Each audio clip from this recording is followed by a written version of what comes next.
ಓಂ ವಿಶ್ವಾನಿ ದೇವ ಸವಿತರ್ದುರಿತಾನಿ ಪರಾಸುವ ಯದ್ಭದ್ರಂ ತನ್ನ ಆಸುವ. ನಮ್ಮ ಸಮಸ್ತ ಪ್ರೀತಿಯ ಬಂಧು ಭಗಿನಿಯರಿಗೆ ಡಾಕ್ಟರ್ ಸುಕುಮಾರ ಶಾಸ್ತ್ರಿ ಮಾಡುವ ವಂದನೆಗಳು. ಬಂಧುಗಳೇ, ಪ್ರಕೃತಿಯೇವ ಹತೋ ಹಂತಿ ಪ್ರಕೃತಿ ರಕ್ಷಿತ ರಕ್ಷಿತ ತಸ್ಮಾತ್ ಪ್ರಕೃತೇನ ಹಂತವ್ಯೋ ಯೇಷ ಧರ್ಮ ಸನಾತನ. 84 ಲಕ್ಷ ಯೋನಿಗಳಲ್ಲಿ ಪರಮಾತ್ಮನು ಮನುಷ್ಯ ಯೋನಿಗೆ ಮಾತ್ರ ಒಂದು ಬುದ್ಧಿಯನ್ನು ಮತ್ತು ವಿವೇಕವನ್ನು ಕೊಟ್ಟಿದ್ದಾನೆ. ಸಾಧಾರಣವಾಗಿ ಮನುಷ್ಯ ಜಾತಿಯನ್ನು ಹೊರತುಪಡಿಸಿ ಇತರ ಎಲ್ಲ ಜಾತಿಗಳಿಗೆ ತಮ್ಮ ತಮ್ಮ ಜೀವನವನ್ನು ಸರಿಯಾಗಿ ನಡೆಸುವ ರೀತಿಯಲ್ಲಿ ಒಂದು ಸಾಮಾನ್ಯ ಜ್ಞಾನವನ್ನು ಕೊಟ್ಟಿದ್ದಾನೆ.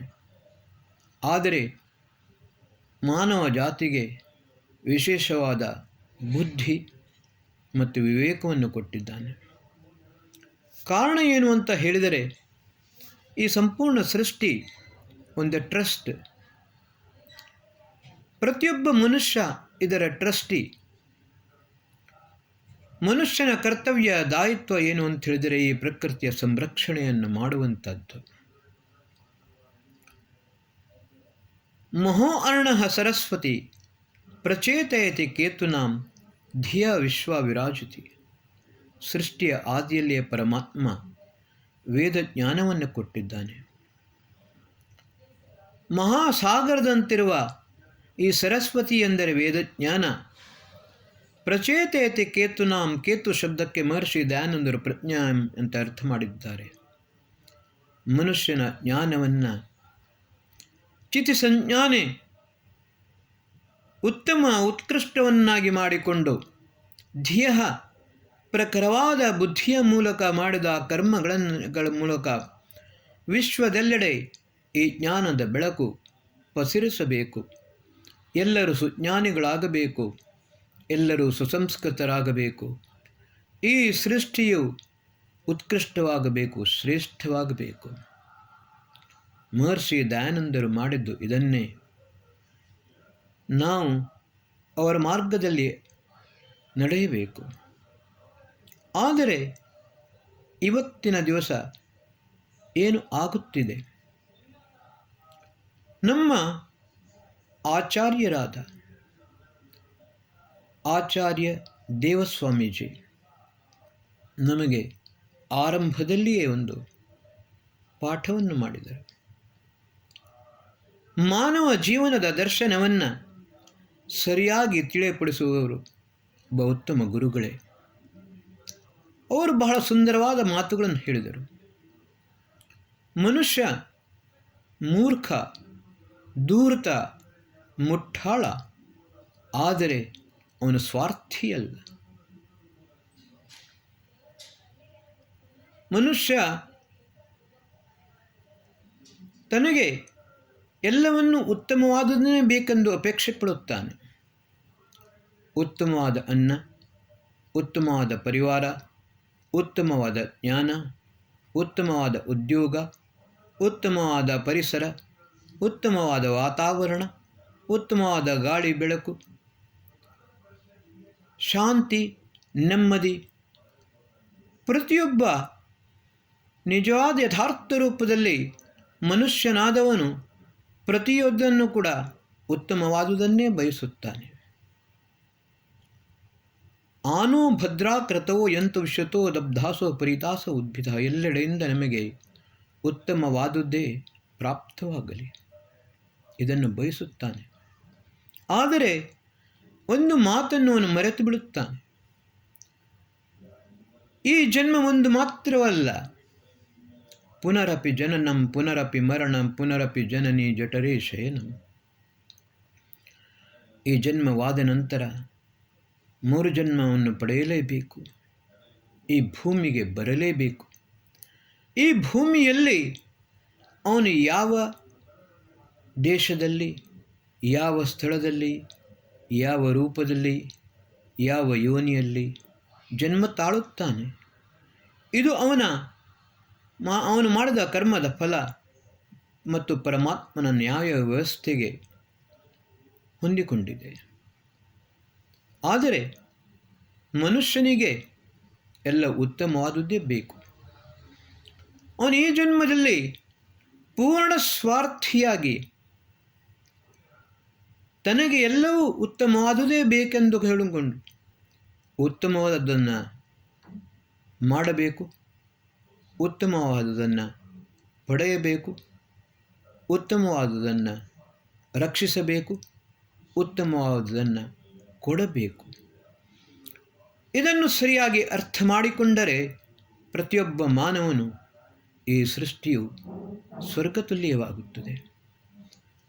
ಅವನು ಬರುವ ಜನ್ಮದಲ್ಲಿ ಯಾವ ದೇಶದಲ್ಲಿ ಹೋದರೂ ಕೂಡ ಅವನು ಎಲ್ಲವನ್ನೂ ಉತ್ತಮವಾದುದನ್ನೇ ಪ್ರಾಪ್ತ ಮಾಡಿಕೊಳ್ಳುತ್ತಾನೆ.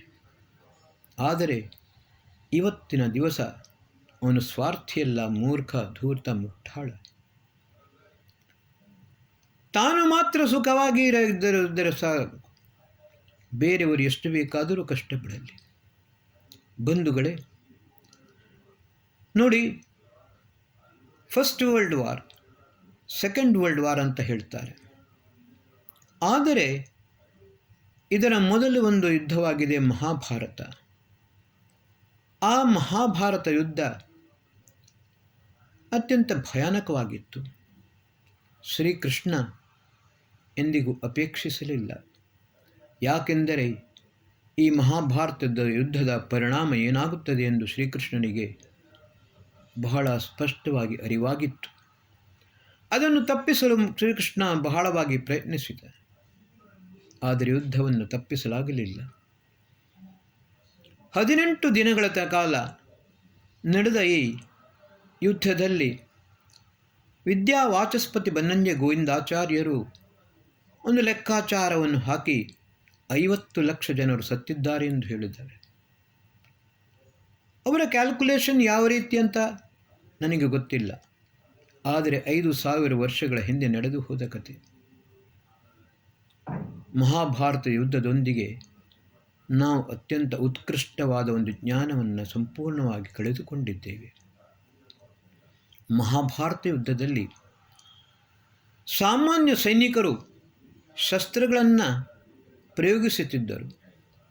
ಆದರೆ ಮಹಾರಥಿಗಳು ಅತ್ಯಂತ ಉತ್ಕೃಷ್ಟವಾದ ಅಸ್ತ್ರಗಳನ್ನು ಪ್ರಯೋಗಿಸುತ್ತಿದ್ದರು. ಈ ಟಿವಿಯಲ್ಲಿ ಇವರು ಕೇಳುವ ತೋರಿಸುವುದು ಬಿಲ್ಲು ಬಾಣ ಮಾತ್ರ. ಆದರೆ ಭುಷುಂಡಿ ಎಂದು ಹೇಳಿದರೆ ರಾಕೆಟ್ ಲಾಂಚರ್. ಮಹಾರಥಿಗಳು ಅತ್ಯಂತ ಭಯಾನಕವಾದ ಅಸ್ತ್ರಗಳನ್ನು ಉಪಯೋಗಿಸುತ್ತಿದ್ದರು. ಆದರೆ ಆ ಸಮಯದಲ್ಲಿ ಅವರಿಗೆಲ್ಲರಿಗೂ ಒಂದು ಜ್ಞಾನವಿತ್ತು. ಯಾವುದೇ ಅಸ್ತ್ರವನ್ನು ಪ್ರಯೋಗಿಸಲಿ, ಉದಾಹರಣೆಗೆ ಆಗ್ನೇಯಾಸ್ತ್ರ ಪ್ರಯೋಗ ಮಾಡಿದ ಕೂಡಲೇ ಎದುರಿನಲ್ಲಿದ್ದವ ಇನ್ನೊಬ್ಬ ಮಹಾರಥಿ ತತ್ಕ್ಷಣ ವರುಣಾಸ್ತ್ರವನ್ನು ಪ್ರಯೋಗಿಸಿಕೊಂಡು ಅದನ್ನು ನಿರಸ್ತ್ರ ಮಾಡುತ್ತಿದ್ದ. ಯಾವುದೇ ಅಸ್ತ್ರ ಪ್ರಯೋಗವಾಗಲಿ ಅದರ ಶಕ್ತಿಯನ್ನು ಕ್ಷೀಣ ಮಾಡುವಂಥ ಅಥವಾ ಸಂಪೂರ್ಣವಾಗಿ ನಿರಸ್ತ್ರ ಮಾಡುವಂಥ ಆ ಜ್ಞಾನ ಅಂದು ಅವರಿಗೆ ಇತ್ತು. ಇವತ್ತು ಬಾಂಬ್ಗಳನ್ನು ಎಕ್ಸ್ಪ್ಲೋಡ್ ಆಗುವ ಮೊದಲು ಅದರ ಪೂರ್ಣ ನಿರಸ್ತ್ರವನ್ನು ಮಾಡುತ್ತಾರೆ. ಆದರೆ ಆ ಬಾಂಬ್ ಒಡೆದ ನಂತರ ಮತ್ತೆ ಅದನ್ನು ನಿರಸ್ತ್ರ ಮಾಡುವಂಥದ್ದು ಯಾರಿಂದಲೂ ಸಾಧ್ಯವಿಲ್ಲ. ಇತ್ತೀಚಿನಲ್ಲಿ ಒಂದು 4-5 ವರ್ಷಗಳಿಂದ ಸಾವಿರಾರು ನ್ಯೂಕ್ಲಿಯರ್ ಬಾಂಬ್ ಅಲ್ಲದಿದ್ದರೂ ಅದಕ್ಕೆ ಸಮನಾದ ಹಲವಾರು ಅಸ್ತ್ರಗಳು ಪ್ರಯೋಗವಾಗಿವೆ. ಈ ಭೂಮಿಯಲ್ಲಿ, ಆಕಾಶದಲ್ಲಿ. ನಾನು ಕಳೆದ ಎಪಿಸೋಡ್ನಲ್ಲಿ ಹೇಳಿದ್ದೇನೆ, ಜಾತಕರ್ಮ ಸಂಸ್ಕಾರದಲ್ಲಿಯೇ ಮಗುವಿಗೆ ಭೂಸ್ತ್ವಯಿ ದದಾಮಿ, ಭುವಸ್ತ್ವಯಿ ದದಾಮಿ, ಸ್ವಸ್ತ್ವಯಿ ದದಾಮಿ, ಭೂರ್ಭುವ ಸ್ವತ್ವಯಿ ದದಾಮಿ. ಈ ಭೂಲೋಕದ ಜ್ಞಾನವನ್ನು ಕೊಡುತ್ತೇನೆ, ಅಂತರಿಕ್ಷ ಲೋಕದ ಜ್ಞಾನವನ್ನು ಕೊಡುತ್ತೇನೆ, ದ್ಯುಲೋಕದ ಜ್ಞಾನವನ್ನು ಕೊಡುತ್ತೇನೆ. ಏತಕ್ಕೋಸ್ಕರ ಅಂತ ಹೇಳಿದರೆ ಇದರ ರಕ್ಷಣೆಯನ್ನು ಮಾಡುವಂಥದ್ದು ನಿನ್ನ ಕರ್ತವ್ಯ. ಆ ಮಗುವಿಗೆ ಆ ದಿನ ಯಾವುದೇ ಜ್ಞಾನವಿಲ್ಲ. ಆದರೆ ಕೊಟ್ಟ ಸಂಸ್ಕಾರ ಮಗುವಿನ ಮಸ್ತಿಷ್ಕದಲ್ಲಿರುವ ಚಿತ್ತದಲ್ಲಿ ಸಮಾವಿಷ್ಟವಾಗುತ್ತದೆ. ಮತ್ತು ಇನ್ನೊಂದು ವಿಷಯ, ಉತ್ತಮವಾದ ಮಾತೆ ಮಾತಾ ನಿರ್ಮಾತೃ ಭವತಿ.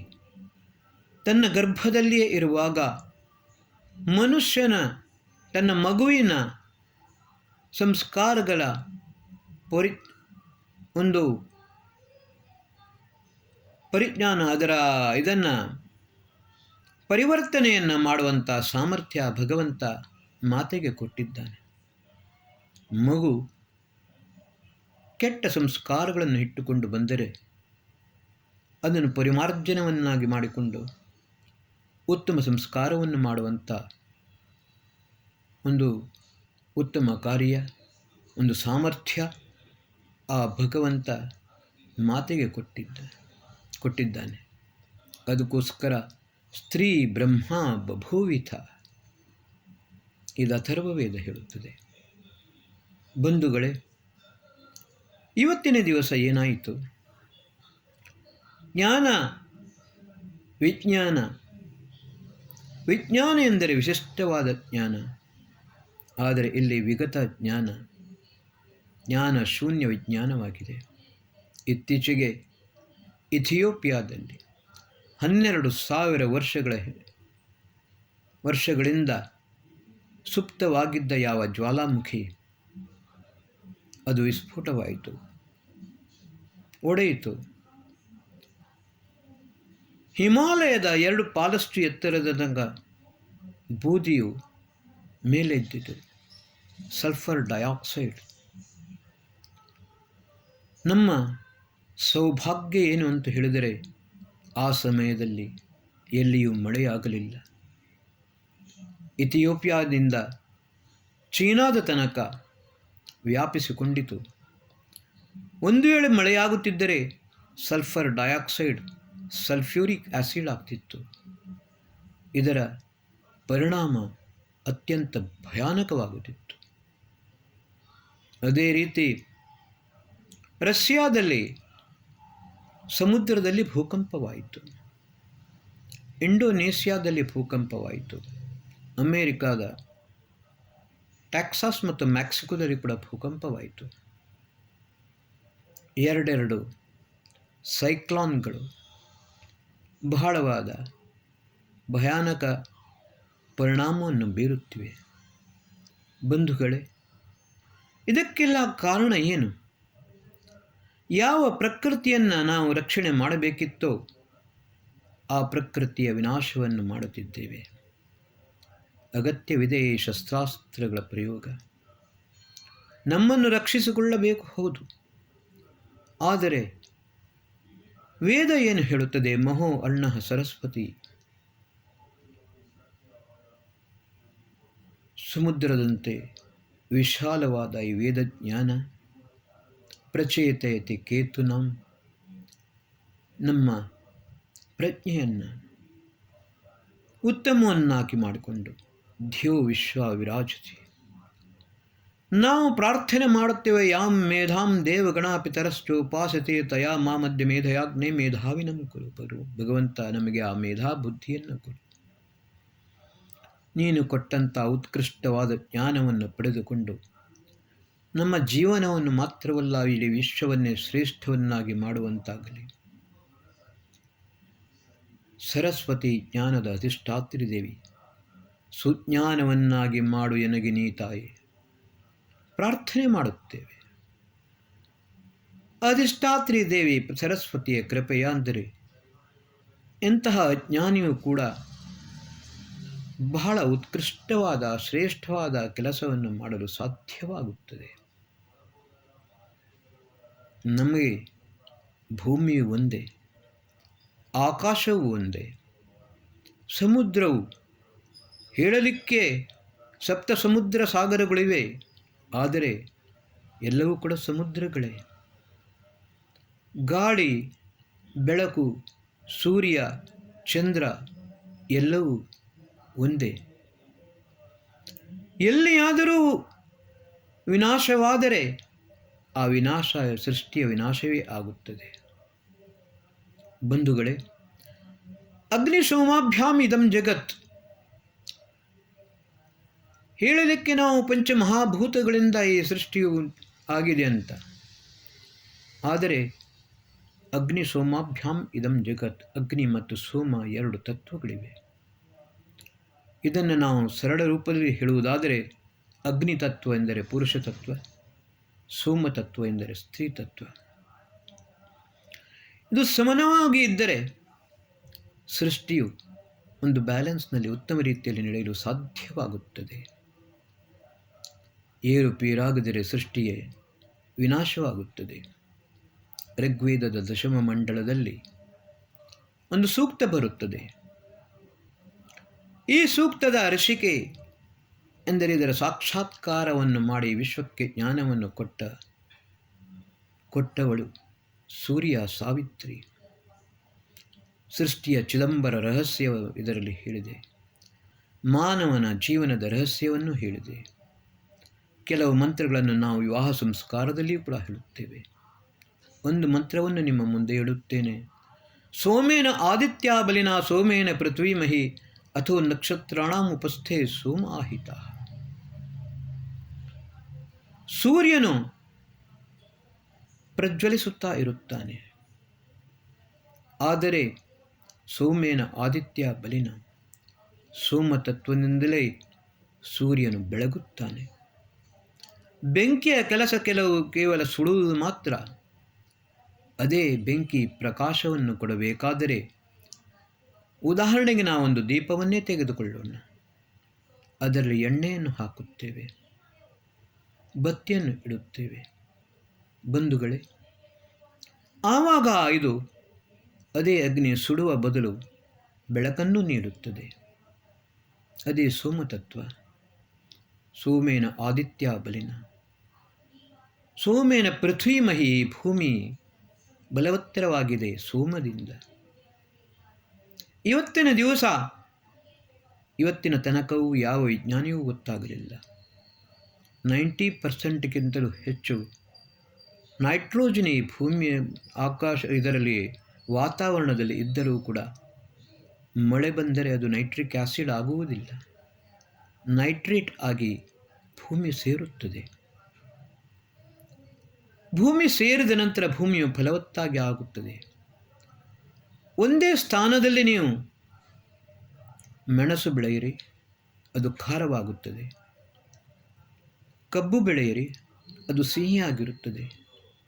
ಹುಣಸೆ ಹಣ್ಣು ಬೆಳೆಯಿರಿ, ಅದು ಹುಳಿಯಾಗುತ್ತದೆ. ಹಾಗಲಕಾಯಿಯನ್ನು ಬೆಳೆಯಿರಿ, ಅದು ಕಹಿಯಾಗುತ್ತದೆ.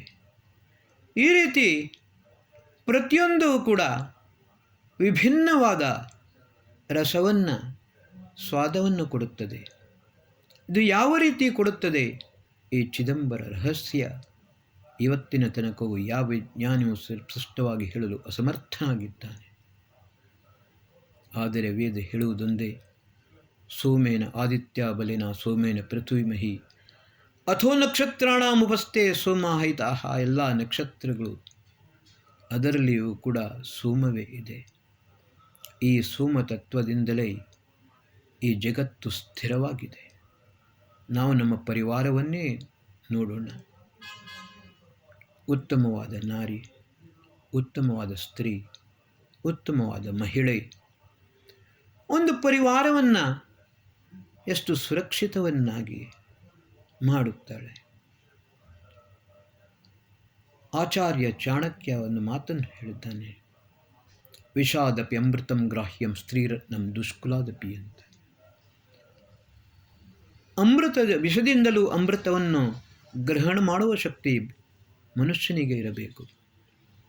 ಅದೇ ರೀತಿ ಸ್ತ್ರೀರತ್ನವಿದ್ದರೆ ಯಾವ ಕುಲಗೋತ್ರವನ್ನು ನೋಡಬೇಡಿ. ಯಾಕೆಂದರೆ ಪ್ರತಿಯೊಬ್ಬ ಸ್ತ್ರೀ ಕೂಡ ಒಂದು ಕುಲದ ಸ್ಥಾಪನೆಯನ್ನು ಮಾಡುತ್ತಾಳೆ, ಕುಲದ ನಿರ್ಮಾಣವನ್ನೇ ಮಾಡುತ್ತಾಳೆ. ಒಬ್ಬ ಸ್ತ್ರೀಗೆ ಕೊಟ್ಟ ಜ್ಞಾನ ಒಂದು ಪರಿವಾರಕ್ಕೆ, ಸಂಪೂರ್ಣ ಪರಿವಾರಕ್ಕೆ ಜ್ಞಾನವನ್ನು ಕೊಟ್ಟಂತೆ. ಮಾತಾ ನಿರ್ಮಾತೃ ಭವತಿ, ಅವಳು ನಿರ್ಮಾಣ ಮಾಡುವವಳು. ಇದೇ ಸೋಮತತ್ವದ ವಿಶೇಷತೆ. ಈ ಸೃಷ್ಟಿ ಸೋಮದಿಂದಲೇ ಸ್ಥಿರವಾಗಿದೆ, ಸುರಕ್ಷಿತವಾಗಿದೆ. ನಾವು ಇದನ್ನು ಸರಿಯಾಗಿ ಅರ್ಥ ಮಾಡಿಕೊಳ್ಳಬೇಕು. ಪ್ರಕೃತಿಯಲ್ಲಿರುವ ಪ್ರತಿಯೊಂದು ತತ್ವಗಳು ಸ್ತ್ರೀವಾಚಕವಾಗಿವೆ. ಪ್ರಕೃತಿಯು ಸ್ತ್ರೀಯೇ, ನದಿಯು ಸ್ತ್ರೀಯೇ, ಗಾಳಿ ಬೆಳಕು ಸ್ತ್ರೀಯೇ. ಕನ್ನಡ ಭಾಷೆಯಲ್ಲಿ ಯಾವುದು ಇರಬಹುದು, ಅದೇ ಸಂಸ್ಕೃತ ಮತ್ತು ಹಿಂದಿಯಲ್ಲಿ ನೋಡಿದರೆ ಎಲ್ಲವೂ ಸ್ತ್ರೀವಾಚಕ ಶಬ್ದಗಳು. ಅದನ್ನು ನಾವು ಅರ್ಥ ಮಾಡಿಕೊಳ್ಳಬೇಕು. ಯಾಕೆ ಹೇಗೆ ಮಾಡೋದು ಅಂತ ಹೇಳಿದರೆ, ನಾವು ಸ್ತ್ರೀಯನ್ನು ಒಂದು ಆಧರಣ, ಪೂಜನೀಯ ದೃಷ್ಟಿಯಿಂದ ನೋಡುತ್ತೇವೆ, ನೋಡಬೇಕು ಎಂದು ಹೇಳುತ್ತೇವೆ. ಮಾತಾ ಭೂಮಿ ಪುತ್ರೋಹಂ ಪೃಥಿವ್ಯಾಹ ಯತ್ರ ನಾರ್ಯಸ್ತು ಪೂಜ್ಯಂತೆ ರಮಂತೆ ತತ್ರ ದೇವತಾ. ಅವಳು ಮಾತೆಯೂ ಹೌದು, ಪತ್ನಿಯೂ ಹೌದು, ದೇವಿಯೂ ಹೌದು. ನಾವು ಸ್ತ್ರೀಯನ್ನು ದೇವಿ ರೂಪದಲ್ಲಿ, ಆದಿಶಕ್ತಿಯ ರೂಪದಲ್ಲಿ ನೋಡುತ್ತೇವೆ. ಆದಿಶಕ್ತಿಯೇ ಈ ಸೃಷ್ಟಿಯನ್ನು ಸ್ಥಿರವಾಗಿ ಇಡುತ್ತಾಳೆ. ಅದನ್ನು ನಾವು ಅರ್ಥ ಮಾಡಿಕೊಳ್ಳಬೇಕು. ಈ ಸೃಷ್ಟಿಯ ಸಂರಕ್ಷಣೆಯಾಗಬೇಕಾದರೆ ನಾವು ವೇದಜ್ಞಾನವನ್ನು ಸರಿಯಾಗಿ ಅರ್ಥ ಮಾಡಿಕೊಳ್ಳಬೇಕು. ಪ್ರತಿಯೊಬ್ಬನೂ ಕೂಡ ಪೂರ್ಣ ಸ್ವಾರ್ಥಿಯಾಗಬೇಕು. ಯಾವ ರೀತಿ ತನಗೆ ಎಲ್ಲವೂ ಉತ್ತಮವಾದುದು ಬೇಕು ಎಂದು ಅಪೇಕ್ಷಿಸುತ್ತಾನೆ. ಅದು ಕೇವಲ ಈ ಜನ್ಮದಲ್ಲಿ ಮಾತ್ರವಲ್ಲ, ಸತ್ತ ನಂತರವೂ ಕೂಡ ನನಗೆ ಯಾವ ರೀತಿ ಈ ಜನ್ಮದಲ್ಲಿ ನನಗೆ ಎಲ್ಲ ಉತ್ತಮವಾದುದೇ ಬೇಕೋ ಅದೇ ರೀತಿ ಮುಂದಿನ ಜನ್ಮದಲ್ಲಿ ಉತ್ತಮವಾದುದೇ ಬೇಕು. ಎಲ್ಲವೂ ಉತ್ತಮವಾದುದೇ ಬೇಕಾದರೆ ನಾವು ಉತ್ತಮವಾದುದನ್ನೇ ಮಾಡಬೇಕು, ಉತ್ತಮವಾದುದನ್ನೇ ಪಡೆಯಬೇಕು, ಉತ್ತಮವಾದನ್ನೇ ರಕ್ಷಿಸಬೇಕು, ಉತ್ತಮವಾದುದನ್ನೇ ಕೊಡಬೇಕು. ಆವಾಗ ಮಾತ್ರ ಈ ಸೃಷ್ಟಿ ಉತ್ತಮವಾಗುತ್ತದೆ. ಪ್ರಕೃತಿಯ ಸಂರಕ್ಷಣೆಯನ್ನು ಮಾಡೋಣ. ಪ್ರಕೃತಿಯ ಹತೋವಂತಿ ಪ್ರಕೃತಿ ರಕ್ಷಿತ ತಸ್ಮಾತ್ ಪ್ರಕೃತಿರ್ನ ಹಂತವ್ಯವು ಏಷ ಧರ್ಮ ಸನಾತನ. ಇದು ನಮ್ಮ ಧರ್ಮ, ಸತ್ಯ ಸನಾತನ ವೈದಿಕ ಧರ್ಮ ಮತ್ತು ವೇದಗಳು ನಮಗೆ ತಿಳಿಸುವುದು ಇದನ್ನೇ. ಇದನ್ನು ನಾವು ಸರಿಯಾಗಿ ಅರ್ಥ ಮಾಡಿಕೊಂಡು ಈ ಸೃಷ್ಟಿಯನ್ನೇ ನಾವು ಸ್ವರ್ಗವನ್ನು ಮಾಡಿಕೊಳ್ಳಬೇಕು. ಇಲ್ಲದಿದ್ದರೆ ಅತ್ಯಂತ ನಿಕಟದಲ್ಲಿಯೇ ಮಹಾವಿನಾಶವು ಸನ್ನಿಹಿತವಾಗಿದೆ. ಕೆಲವು ವರ್ಷಗಳ ಹಿಂದೆ 150 ದೇಶದ 1500 ವಿಜ್ಞಾನಿಗಳು ಒಂದು ಎಚ್ಚರಿಕೆಯನ್ನು ಕೊಟ್ಟಿದ್ದರು. ಮೊದಲನೇ ಬಾರಿ ಎಚ್ಚರಿಕೆಯನ್ನು ಕೊಟ್ಟದ್ದು 84ನೇ ಇಸವಿಯಲ್ಲಿ. ಎರಡನೇ ಬಾರಿ ಎಚ್ಚರಿಕೆಯನ್ನು ಕೊಟ್ಟರು 5-6 ವರ್ಷದಲ್ಲಿ. ಮೂರನೆಯ ಎಚ್ಚರಿಕೆಯನ್ನು ಕೊಡಲು ನಾವು ಜೀವಂತವಾಗಿ ಇರುವುದಿಲ್ಲ. ಆದರೆ ಮಹಾವಿನಾಶ ಸನ್ನಿಹಿತವಾಗಿದೆ. ಸಂಭವತಃ ಅವರು ಹೇಳಿದ ಪ್ರಕಾರ ಲಯ ಸಂವತ್ಸರದಿಂದ ಮಹಾವಿನಾಶ ಆರಂಭವಾಗುತ್ತದೆ. ಎಷ್ಟು ಸಾವು ನೋವುಗಳಾಗುತ್ತವೆ, ಪ್ರಕೃತಿಯ ಎಷ್ಟು ವಿನಾಶವಾಗುತ್ತದೆ ಗೊತ್ತಿಲ್ಲ. ಆದರೆ ಶ್ರೀಕೃಷ್ಣನಿಗೆ ಮಾತ್ರ ಮೊದಲೇ ಗೊತ್ತಿತ್ತು. ಯುದ್ಧ ಭೂಮಿಯಲ್ಲಿ ಹೇಳಿದ ಯಸ್ಯಾಂ ಜಾಗರ್ತಿ ಭೂತಾನಿ ಸಾ ನಿಶಾ ಪಶ್ಯತೋ ಮುನೇ. ಮನುಷ್ಯನು ತನ್ನನ್ನು ಅತ್ಯಂತ ಬುದ್ಧಿವಂತ, ನಾನು ಎಲ್ಲವನ್ನ ಉತ್ತಮವಾದ ರೀತಿಯಲ್ಲಿ ಮಾಡಲು ಸಮರ್ಥನಾಗಿದ್ದೇನೆ, ಎಲ್ಲ ಜ್ಞಾನ ವಿಜ್ಞಾನ ಎಲ್ಲವೂ ನನಗೆ ಪ್ರಾಪ್ತವಾಗಿದೆ, ಪ್ರಾಪ್ತವನ್ನು ಮಾಡಿಕೊಳ್ಳುತ್ತೇನೆ. ಆದರೆ ಅವನು ರೊಬೊಟಿಕ್ ಆಗಿದ್ದಾನೆ. ಬುದ್ಧಿಯನ್ನು, ವಿವೇಕವನ್ನು ಕಳೆದುಕೊಳ್ಳುತ್ತಾನೆ. ಮನಸ್ಸನ್ನು ಸರಿಯಾಗಿ ಬೇರೆಯವರಿಗೆ ಒಪ್ಪಿಸುತ್ತಾನೆ. ತನ್ನ ಬ್ರೈನನ್ನು ಯಾರು ಬೇಕಾದರೂ ಇವತ್ತಿನ ಮನುಷ್ಯನಿಗೆ ಬ್ರೈನ್ ವಾಶ್ ಮಾಡಬಹುದು. ಯಾರು ಬೇಕಾದರೂ ಹಿಪ್ನೋಟೈಸ್ ಮಾಡಿಕೊಂಡು ವಶೀಭೂತವನ್ನಾಗಿ ಮಾಡುವುದು. ಹೇಳಲಿಕ್ಕೆ ಡಾಕ್ಟರ್, ಇಂಜಿನಿಯರ್ಸ್, ಇನ್ನೇನೋ ದೊಡ್ಡ ದೊಡ್ಡ ಸೈಂಟಿಸ್ಟ್ ಎಲ್ಲರೂ ಇದ್ದಾರೆ. ಎಷ್ಟೋ ಜನರು ಕೇವಲ ಹಣಕ್ಕೋಸ್ಕರ ವಿಶ್ವದ ವಿನಾಶವನ್ನೇ ಮಾಡುತ್ತಿದ್ದಾರೆ. ನಾವು ಇದನ್ನು ಅರ್ಥ ಮಾಡಿಕೊಳ್ಳಬೇಕು. ಈ ಭೂಮಿಯು ಮನುಷ್ಯರಿಗೋಸ್ಕರ, ರಾಕ್ಷಸರಿಗೋಸ್ಕರ ಅಲ್ಲ. ರಕ್ಷಿತವ್ಯಂ ಯಸ್ಮಾತ್ ಸ ರಾಕ್ಷಸ.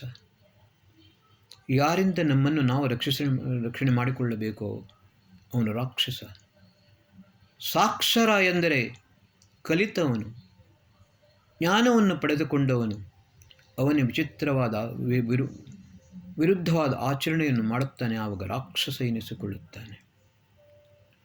ರಾವಣನು ಅದಕ್ಕೋಸ್ಕರ ಚತುರ್ವೇದದಲ್ಲಿ ಪಾರಂಗತನಾದ ರಾವಣನು ರಾಕ್ಷಸನೆನಿಸಿಕೊಂಡ. ಇವತ್ತನೇ ದಿವಸ ಕಲಿತವರು ಕೂಡ ಹೆಚ್ಚೆಚ್ಚು ದಾರಿ ತಪ್ಪಿಕೊಂಡು ಹೋಗುತ್ತಿದ್ದಾರೆ. ಅವರನ್ನು ಸರಿದಾರಿಗೆ ತರುವಂಥದ್ದು ಕೆಲಸ ನಮ್ಮದು. ಆ ದೇವಿ ಹತ್ತಿರ ಪ್ರಾರ್ಥನೆ ಮಾಡೋಣ. ಸುಜ್ಞಾನಿಯಾಗೆನ್ನ ಮಾಡು ನೀ ಹೇ ತಾಯಿ. ಆ ಸರಸ್ವತಿ, ಪರಮದೇವಿ, ಪರಮಾತ್ಮ, ವೇದಮಾತೆ ಎಲ್ಲರ ಮನುಷ್ಯರನ್ನು ಸುಜ್ಞಾನಿಗಳನ್ನಾಗಿ ಮಾಡಲಿ. ಅದನ್ನೇ ನಾವು ಬೇಡೋಣ. ಸರ್ವೇ ಭವಂತು ಸುಖಿನಃ, ಸರ್ವೇ ಸಂತು ನಿರಾಮಯ, ಸರ್ವೇ ಭದ್ರಾಣಿ ಪಶ್ಯಂತು, ಮಾ ಕಶ್ಚಿತ್ ದುಃಖ ಭಾಗ್ ಭವೇತ್.